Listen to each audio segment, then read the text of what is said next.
যেই বয়সে কুলে থাকার কথা ছিল এবং চারপাশ আনন্দ এবং হাসি খুশিতে থাকার কথা ছিল, আজকে সেই 8 মাসের একটি বাচ্চার নিথর দেহ একটি সেফটি ট্যাঙ্কিতে পাওয়া গেছে।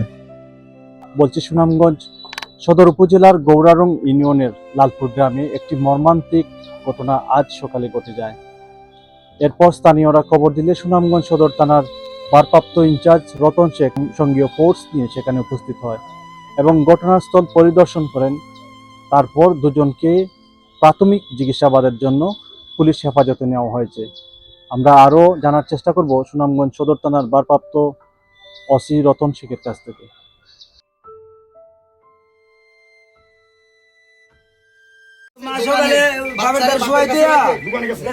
ও মা বাচ্চারা শোয়, বাচ্চার বয়স কত হবে? 10 মাস। আচ্ছা, তারপর এখান থেকে কখন দেখলো যে নাই? সবাই জানে বাবার সাথে ঘুমাই দিছে। তারপর আমার ওয়াইফ আমার মেয়ে কইতাছে হামজা কই কোন জায়গা পাওয়া গেল কোথায়? এই বাচ্চা কি বাচ্চা কাটতে পারে? না না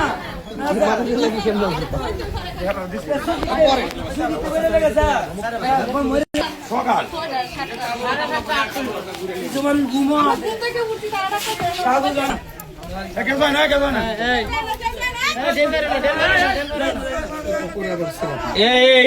এইটা কি স্ল্যাব ছিল আগে? আগের থেকে খোলা?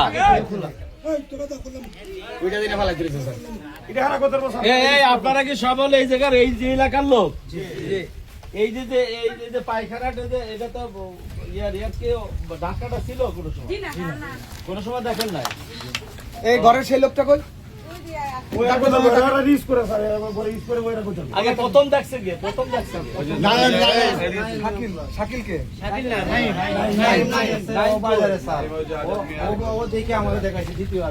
আপনি দ্বিতীয়বার দেখছেন, প্রথম কি দেখছেন? আর কি করতে পারি আর ও যে কয়টার সময় হবে? 9টা বাজে।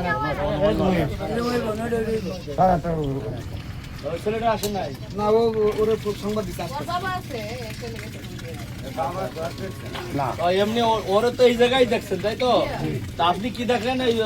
ইয়ে ছিল নাকি, মানে কি হবে? আমি ওই জায়গায় গোসলে ছিলাম, হ্যাঁ। ওই ছেলেটাও আইছে, আসার পরে বলছে ভাই আমি আমার বালতিটা একটু পানি ডুবো, হ্যাঁ। প্রস্রাব করে আসি। বলে আমি গোসলে, ও আমার শিক্ষা করে ডাকছে, এদিকে আইসে প্রস্রাব করতে, হ্যাঁ। কবে এখানে একটা বাচ্চা আছে। আচ্ছা আচ্ছা ঠিক আছে। আপনারা কি পোস্টমর্টম করাইতা? আচ্ছা দেখে আমরা আপনি পাশে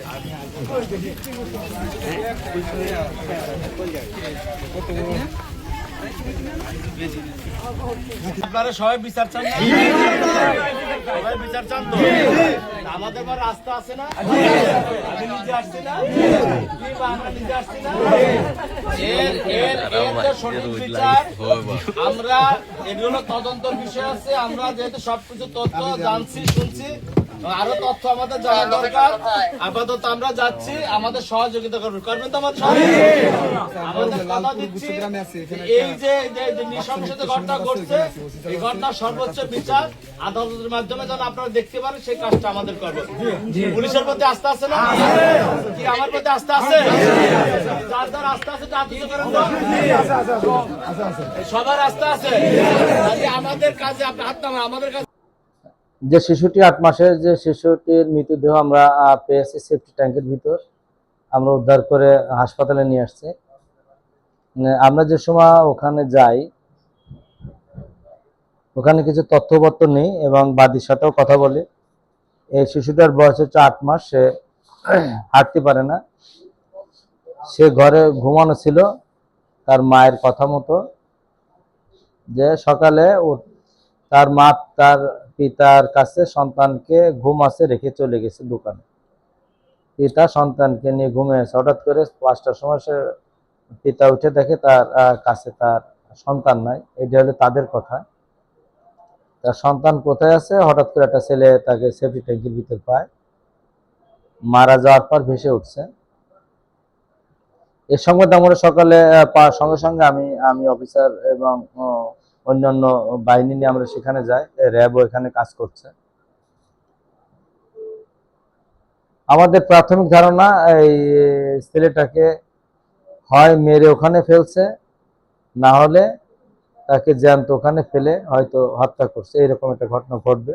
কারণ ওই শিশুটা ওখানে যাওয়ার মতো তার বয়স হয়নি, এবং সে হাঁপু রাখতেই পারে না, 8 মাসের বাচ্চা, ছোট বাচ্চা, কোলের বাচ্চা। তো ওখানে তারা যাদেরকে সন্দেহ করে, তার ভিতর আমরা 2জন মহিলা এবং 2জন পুরুষকে হেফাজতে নিয়েছি। আপাতত মৃত্যুর প্রকৃত কারণ নির্ণয় করার জন্য আমরা পোস্টমর্টম করেছি। পোস্টমর্টম করানোর পর আমরা লাশ তাদেরকে বুঝিয়ে দিছে। এখন সে লাশ দাফন কাফন করার জন্য এলাকায় নিয়ে গেছে। হয়তো বিকালে তার পিতা বা তার পরিবার আসবে। আমরা যাদেরকে ধরছি, আমরা জিজ্ঞাসাবাদ চলছে, আমরা একটা টিম করে দিছি। তাদের অভিযোগের ভিত্তিতে পরবর্তীতে কার্যক্রম আমরা গ্রহণ করব। আমি চাই যে এই যে নৃশংস হত্যাকাণ্ড, এর সর্বোচ্চ বিচার যাতে আদালত কর্তৃক নিশ্চিত হয়, সেই ব্যবস্থাটা আমরা থানা থেকে করে দেব। আমরা চাই না যে দোষী সে আমাদের হেফাজতে থাকবে, যে নির্দোষ সে আমাদের হেফাজতে আসবে না। ধন্যবাদ।